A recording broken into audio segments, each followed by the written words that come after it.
Hola, muy buenos días.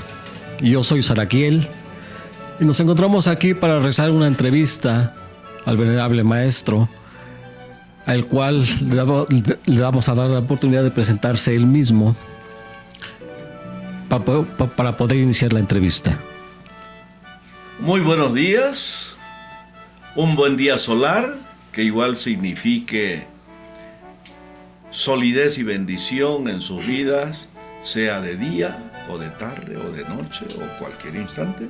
Sean todos ustedes bendecidos con un magnífico día solar.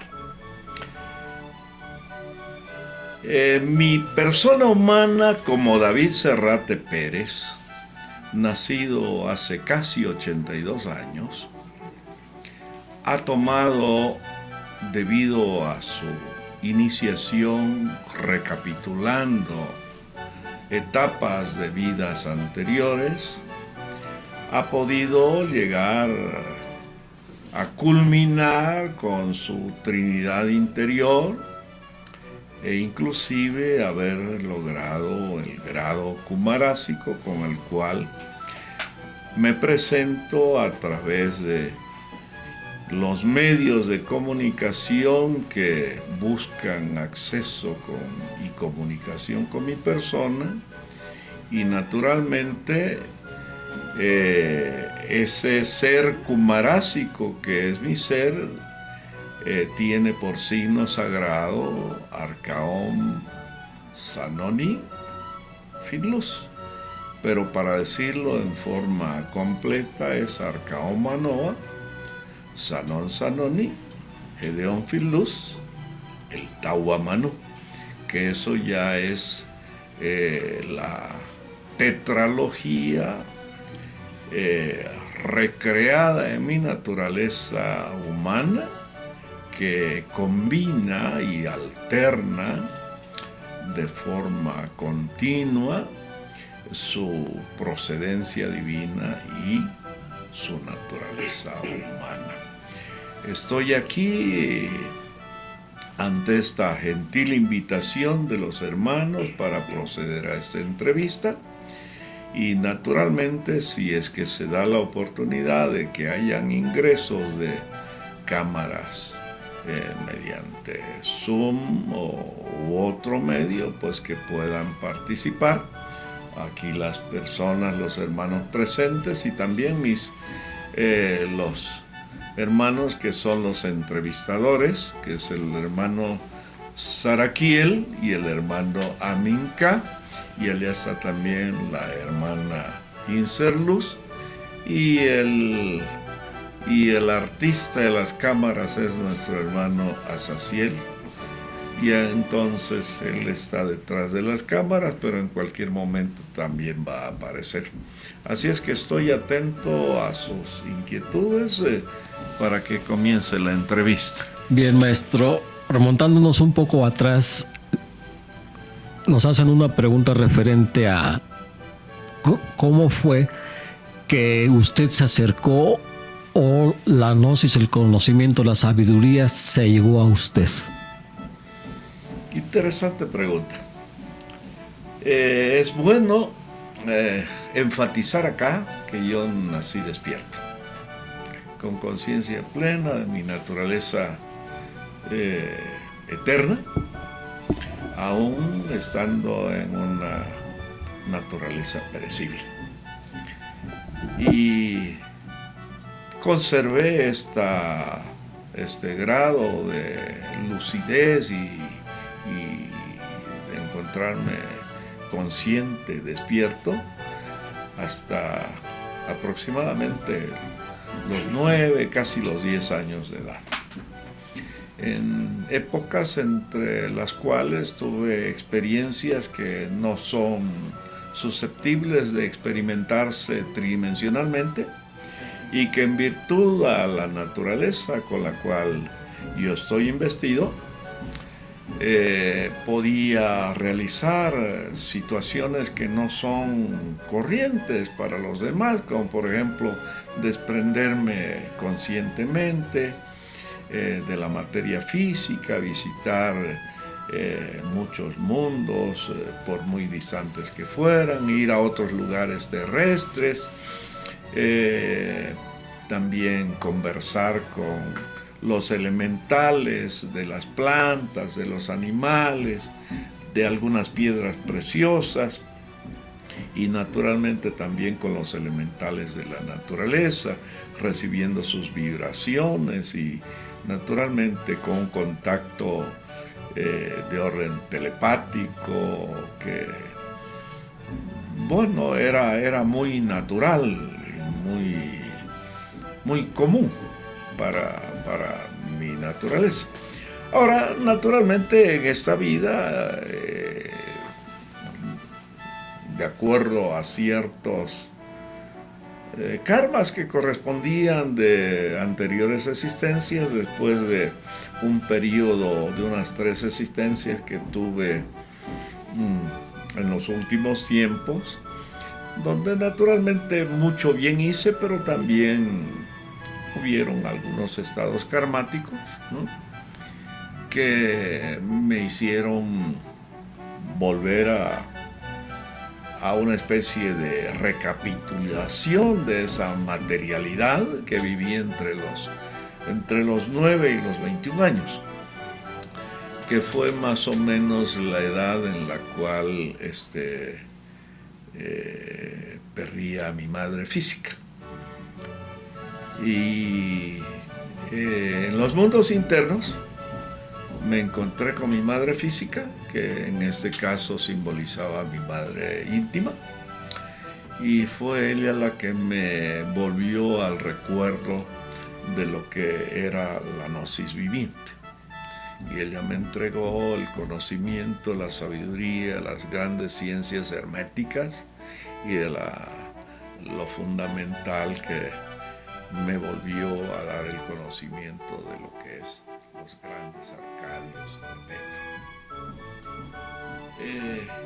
Entonces ese fue mi reencuentro con la gnosis interior. Pero unos años más adelante, más o menos como a los 3 años después de eso, tuve mis primeros contactos con algunos instructores gnósticos que estaban en Santa Cruz de la Sierra, ellos oriundos de Potosí, y ellos me entregaron ciertas nociones de gnosis cuando los libros del maestro Samael no eran comunes.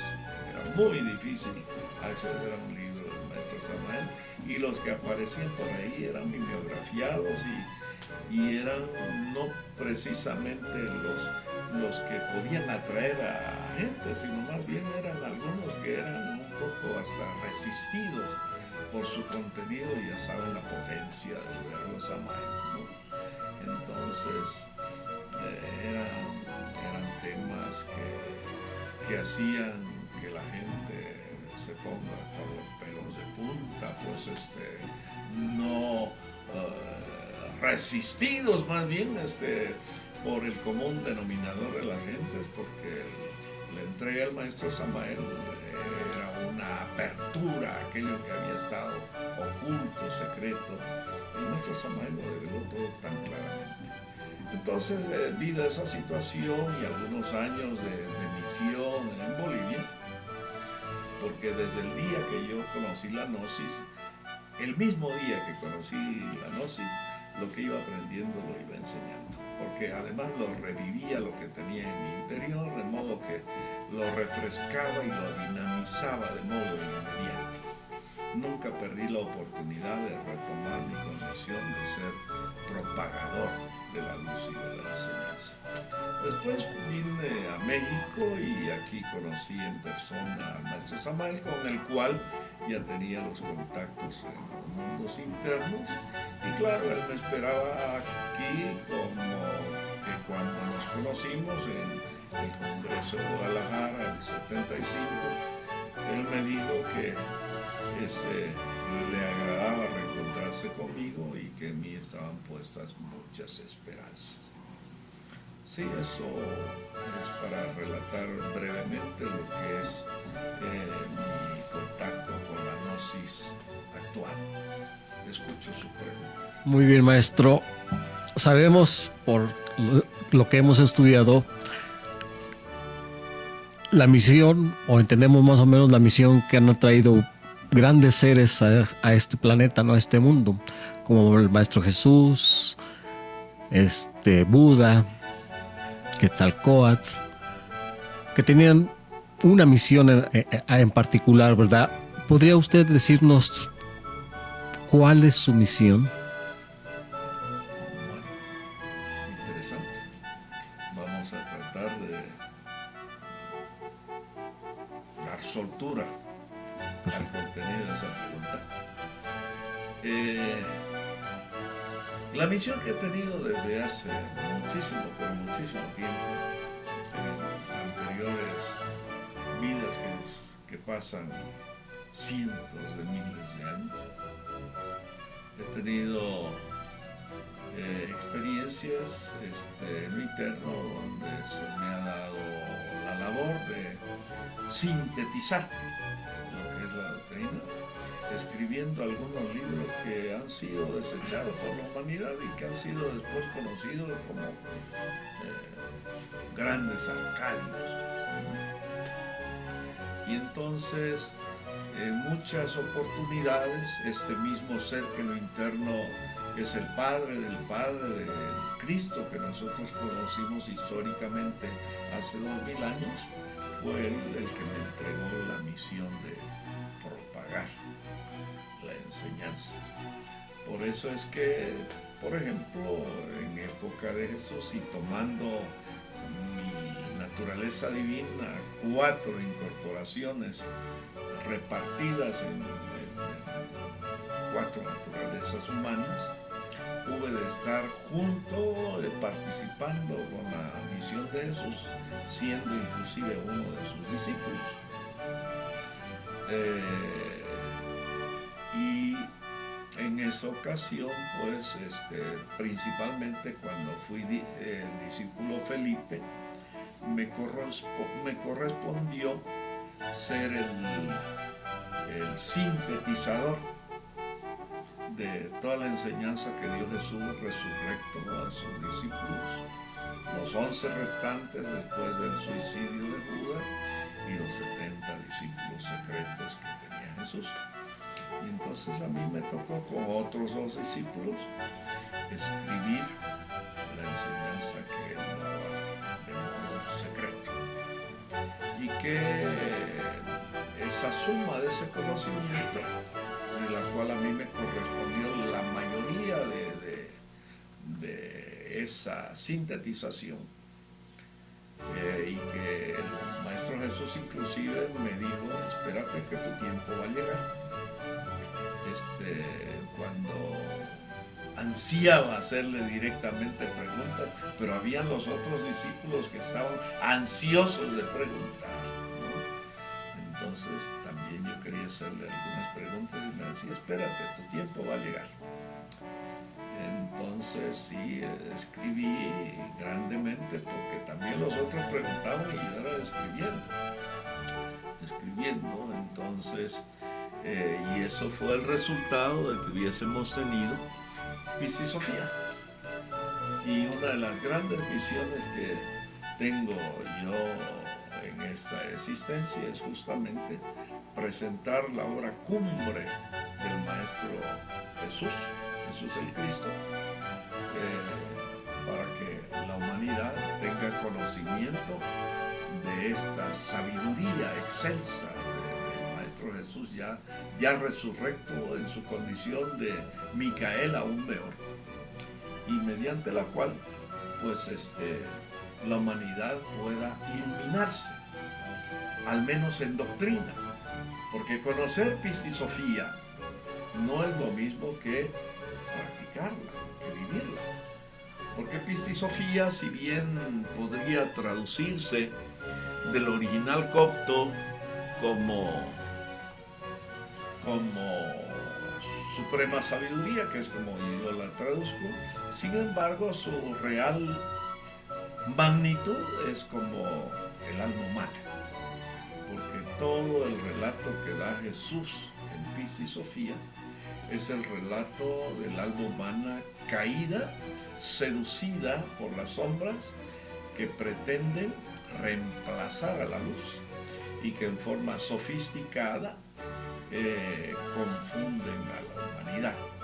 Y entonces la misión de esa alma caída, que es la humanidad entera, en todos los universos, porque en todos los universos hay humanidades, entonces hay almas levantadas y hay almas caídas, y este mensaje es para que las almas caídas, el alma humana, pueda levantarse y volver a reunificarse con el alma divina, o sea, en lugar ya de ser simplemente Pistisofía, se vuelva Cristisofía. Entonces la misión fundamental me ha tocado en muchas ocasiones, en diferentes oportunidades, ser una forma humana de manifestación de este mensaje. Y en esta ocasión, en mi condición como arásica del Cahuamanu, no solamente he resuelto para estos tiempos modernos con un lenguaje más asequible a la modernidad y sobre todo utilizando este lenguaje que alguna vez fue altamente divino, como es el castellano, para que con su sacra castidad podamos allegarnos al contenido de los grandes misterios. Y es justamente este nuestro lenguaje castellano mediante el cual se hace accesible la comprensión de todos los misterios. Ahora una cosa importante, para develar Pistisofía hubieron dos grandes intentos anteriores que partieron utilizando para el desciframiento de esta obra, utilizando la cábala hebraica. Cuando sentí viva el accionar de mi ser para cumplir la misión de revelar esta enseñanza, los primeros 10 capítulos, que fueron arduos para su interpretación, empecé con la cábala hebraica, pero naturalmente eso demoró mucho y tuvo sus lagunas, de modo que descarté por completo la cábala hebraica y empecé a utilizar la tetraléctica, que es la cábala contenida en la piedra del sol, en lo que es actualmente Tiahuanaco, Bolivia, que es mi país natal. Aunque, entiéndanme, soy un ser universal. Y no solamente universal para decirme globalmente aquí en la Tierra, sino soy un ser universal en todos los cosmos. Eso es lo que podría sintetizar respecto a su pregunta. Muy bien, maestro, muchas gracias. Aquí compañero Aminca tiene algunas preguntas, maestro. Muy buenos días, bienvenidos todos, maestro. Nos da mucho gusto tenerlo entre nos, agradeciendo la presencia de los maestros Saraquiel, Azaciel, la maestra Inserluz, la maestra Catarjú, que está con nosotros. Bienvenidos todos. Y vamos a aprovechar a un gran ser de luz que hoy nos visita. Y nos visita periódicamente, casi cada 2, cada 3 años, ¿verdad? Seguido, pero estamos en contacto con él directamente. Entonces podemos, sintetizando lo que acaba usted de expresar y de manifestarnos, este conocimiento que usted viene a entregar a esta tierra es para encontrar esa real felicidad de la humanidad. Podríamos decir eso, que con este conocimiento podríamos encontrar esa armonía, esa paz y esa felicidad que requiere esta humanidad. Sí, claro que sí. Entiéndase que no hay persona que no quiera ser feliz. Todo mundo quiere ser feliz. La cosa estriba entonces en que no todo el mundo puede llegar a ser feliz, porque equivoca el camino. No va a las causas que originan el sufrimiento, el dolor y la infelicidad. Entonces, la misión de todos los seres de luz es que entreguemos la enseñanza para que la gente logre la felicidad. Y la felicidad solamente se puede encontrar en la paz interior. Y la paz interior solamente se puede encontrar con la eliminación de los defectos. Y la eliminación de los defectos solamente puede ser lograda con las técnicas que permitan superar esas limitaciones a las cuales nos ha inducido el ego, el mal en todas sus infinitas manifestaciones y que nos han llegado a aprisionar, de tal modo que resulta difícil romper esas cadenas.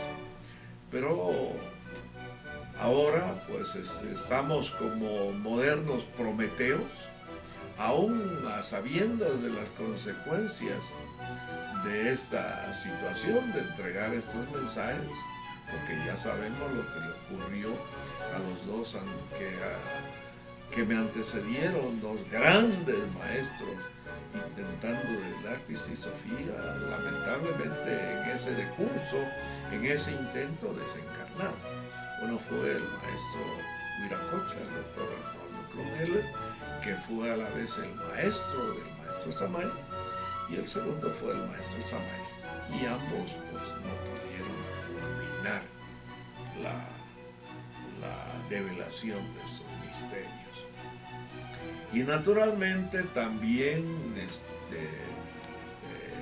pese al gran contenido de la develación que dieron estos seres, el uno en su develación de Pistisofía, que resulta en el libro que se llama La Iglesia Gnóstica, que es todo un compendio donde inclusive ahí se relata, el maestro Arnoldo Krumeller relata los misterios de la misa gnóstica, y él se declara como auténtico arzobispo de la Iglesia Gnóstica, rescatada para los tiempos modernos que vivimos, habiendo sido pues aún en su condición de Rosa Cruz, habiendo sido el iniciador de la gnosis, y de cuyo destacado alumno fue el maestro Samael Aumbeor, que él fue ya el que completó los misterios que estaban contenidos en muchas culturas, principalmente egipcias, griegas, y se centró, al menos en los últimos años de su vida, viniendo a vivir a México y logrando rescatar la riqueza contenida en toda esa antropología iniciática y a través de las distintas culturas y las distintas razas que hubieron acá, conformantes del Gran Aztlán, del Gran Tenochtitlán, y naturalmente tomando en cuenta estas dos culturas que, aunque antitéticas como poblaciones, fueron las productoras de luz como fueron la maya y la azteca. Entonces, traigo a colación esto porque es bueno que se sepa que la luz tiene que manifestarse por encima de todas las cosas.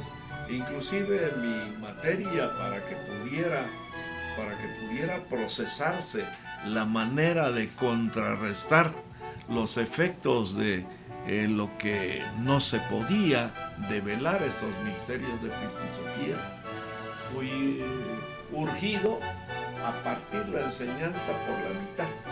O sea que entregué Pistisofía en un primer tomo y luego entregué el segundo tomo, pero inmediatamente, porque ya lo tenía develado todo, pero entregué repartido en 2 tomos. Y entonces así después, mucho después, ya pudo verse la obra completa, que esta es la obra en un solo tomo.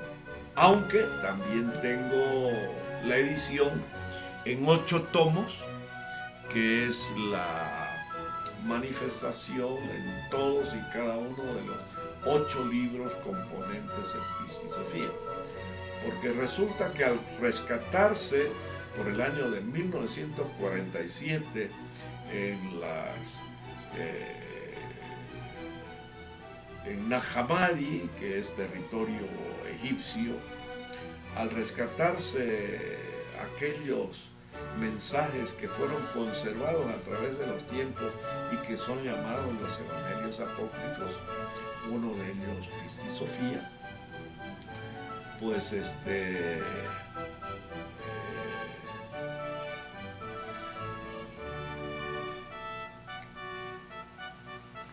uno de los principales fue Christi Sofía, pero no fue el único. Había también el evangelio de Tomás, el evangelio de Judas, el evangelio de María, el evangelio de Felipe.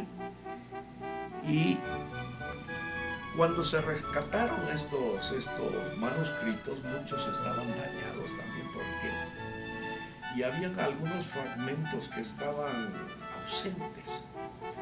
Y eso mi ser como directo y mayormente escriba de todos estos documentos, de toda esta enseñanza de Jesús de Cristo, sabía hasta las palabras precisas y los textos precisos, que los he tenido que reponer con la mnemotecnia de mi ser, de la memoria cósmica, para poderlos integrar ahora en la interpretación de Christi Sofía, lo cual nadie lo sabía. Habían puesto unas lagunas donde faltaban esos fragmentos, habían sido dañados.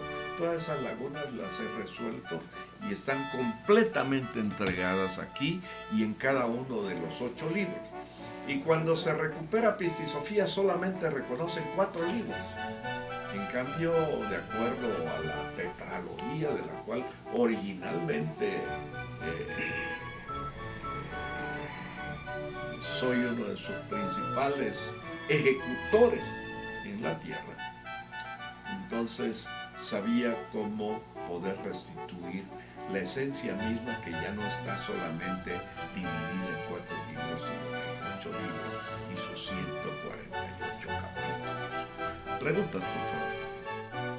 Bien, maestro, vamos a continuar y aprovechando su presencia aquí entre nos. Usted, que fue testigo fiel en la época del Maestro Jesús, que él, de acuerdo a la información que encontramos en los textos sagrados, que él realizó varios milagros de curación, de sanación, resucitando muertos, devolviendo la vista a los ciegos. En aquella época tal vez fue para simbrar la conciencia de la humanidad, ¿no? Y actualmente no podría, o por qué no se da en estos tiempos, con todo este conocimiento que nos trae, y que todos los maestros, los seres de luz que están entregando este conocimiento superior, ¿será posible que pudiera darse en estos tiempos algún milagro de ese tipo, de resurrección y de sanación instantáneo? Mire, en las mismas palabras de Jesús del Cristo dijo: ustedes cosas mayores haréis. Porque Él nos da una enseñanza no para que la tomemos como teoría, como concepto, como doctrina muerta, sino como doctrina viva, que hay que vivirla en uno mismo. No tiene uno que constreñirse a la condición humana imperfecta, sino que más bien aspirar a la recuperación de nuestro genuino origen, donde hemos sido capaces de realizar muchas cosas que, gracias a que vivimos desde el año 1950 una recomposición de lo que es las dimensiones, y estamos en entrelazamiento con otras dimensiones que ya no son únicamente las tridimensionales. Entonces estamos pudiendo percibir cosas que antes no ocurrían. En los tiempos de Jesús, mayormente los milagros que él ejecutó, mayormente, han sido que a los concurrentes a escuchar sus sermones, sus bendiciones, sus milagros, los introducía al mundo Ginas, ¿no? como en el caso de la multiplicación de los peces y los panes.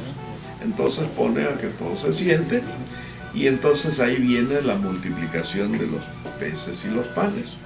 Cuando en la barcaza los ven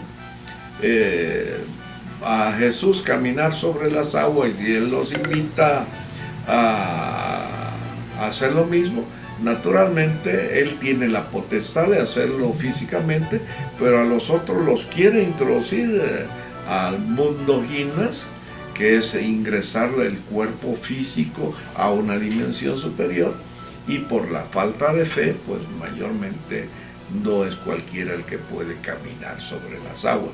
Pero además esto es mayormente metafórico, es simbólico, porque simboliza que hay que caminar sobre las aguas vivas de la transmutación sin caer, sin hundirse, sin naufragar.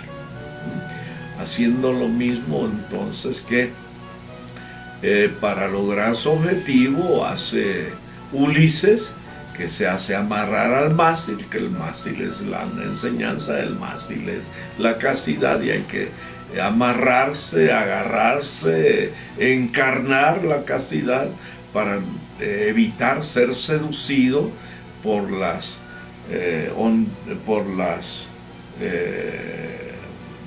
sirenas, que significan pues las fuerzas de los pecados capitales, y que quien no esté preparado, aunque haya despejado las fuerzas del pecado de su interior, puede influir que las formas externas del pecado puedan hacer caer al que no se aferra plenamente al mástil de la castidad.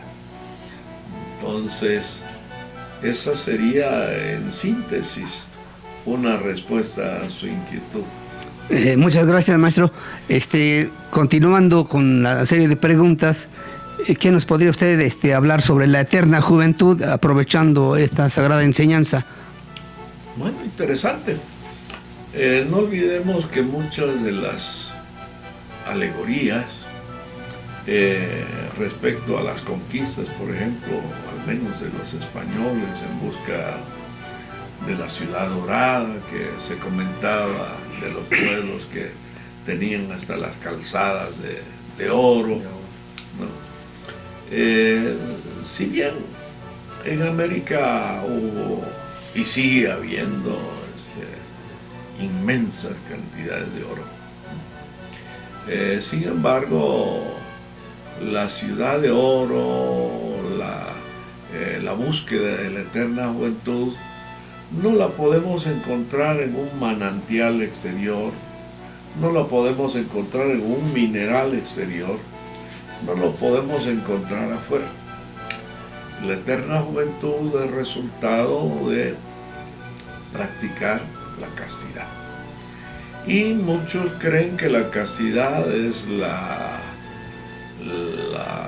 el rechazo a la actividad de la unión que originalmente y naturalmente fuimos concebidos, al menos desde que hubo la separación genética, la separación genérica, hubo el requerimiento de la fusión de las fuerzas opuestas. Y mientras no se logre esto, es difícil que podamos reencontrarnos con esa fuente de la eterna juventud, que solamente es alcanzable uniendo a la pareja en el sagrado eroar, que es las bendiciones de la boda mística, que es la que contrasta con este común denominador que hay hoy en el mundo, que merced a la autorización de las leyes humanas y la santificación de todas las iglesias, las parejas son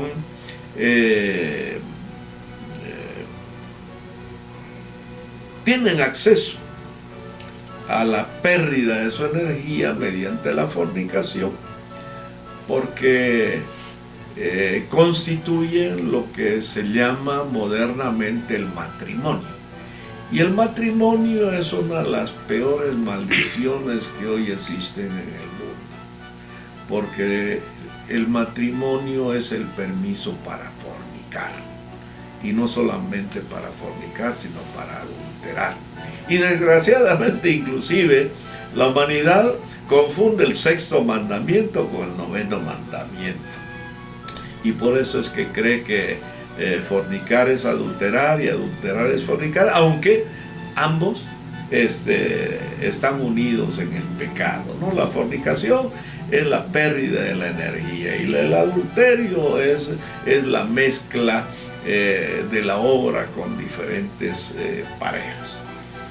Entonces, la fuente de la eterna juventud, el reencuentro con nuestra pureza interior, con la gracia de la Madre Divina, el niño de oro nacido en nuestro interior, que hace posible que toda nuestra naturaleza se regenere de instante en instante, y que el efecto natural de la cronología no cumpla sus condicionamientos que naturalmente se dan en la disminución de nuestras facultades y en el envejecimiento. Entonces, la eterna juventud está en el corazón de los castros. Esa sería mi respuesta. Muchas gracias.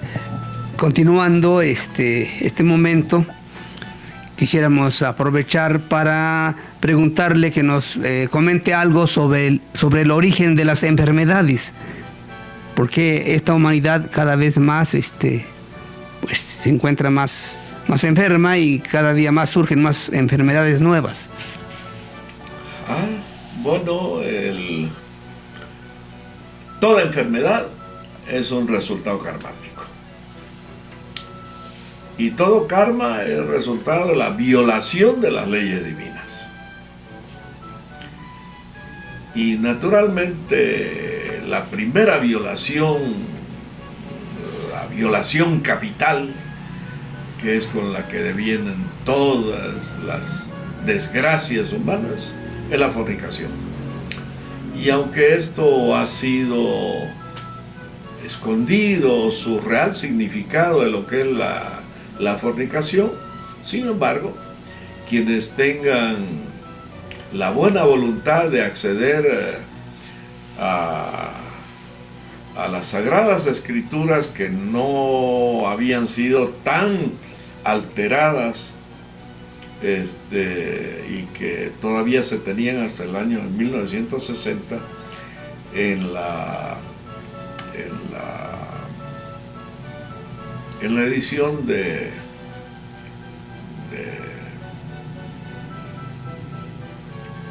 si no me equivoco es de 1542, de la tradición de Casiodoro de Reina y Cipriano de Valera. Sí, bueno, ahora tenemos pues, préstame por favor, inclusive tenemos ahora la tapa de este libro, por lo general es negro, que eso ya nos da una idea de su contenido alterado.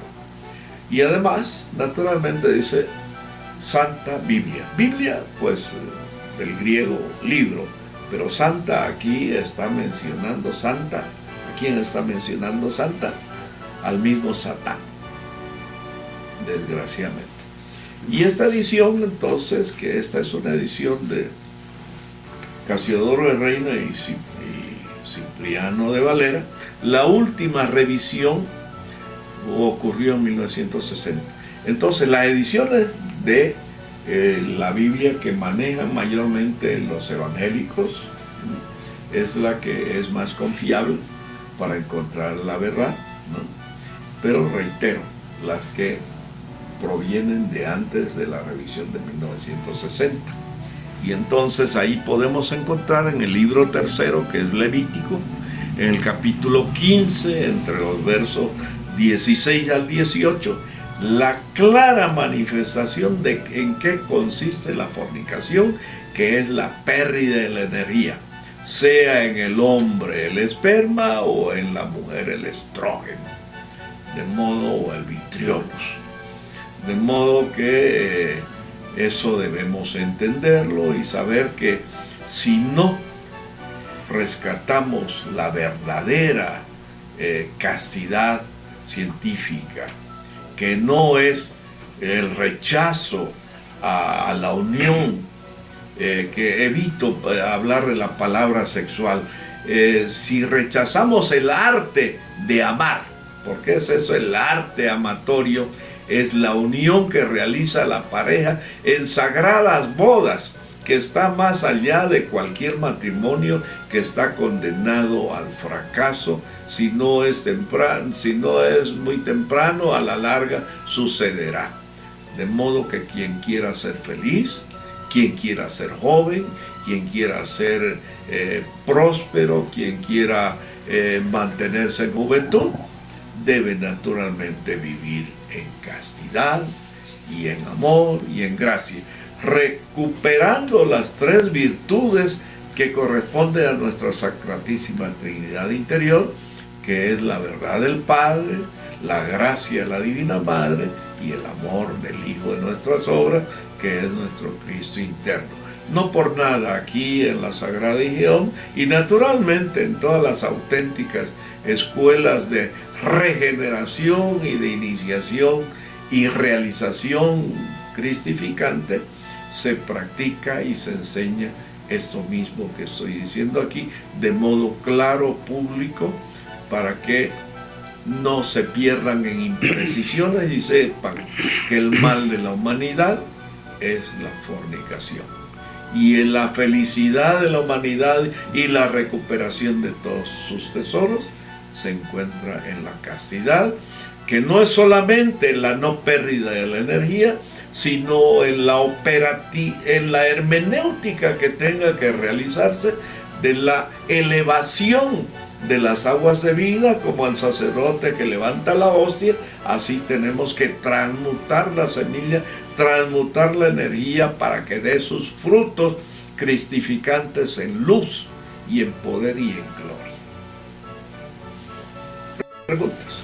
Muchas gracias. Ya para terminar mi intervención en esta conferencia, en esta serie de preguntas, una más y los dejo con el maestro Araquiel.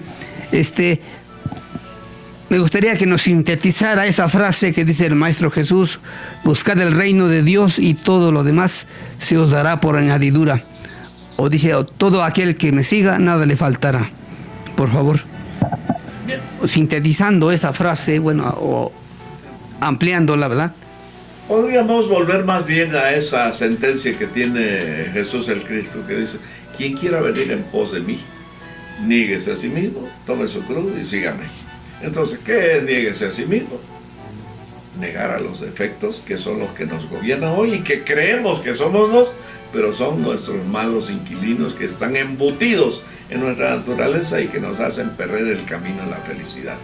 Entonces, debemos de dejar los egos. Niéguete a ti mismo. Toma tu cruz, quiere decir aceptar la castidad y tomar las bodas, que ese es el verdadero significado de la cruz. No por nada, cruz es cruce, hombre y mujer, alfa y omega.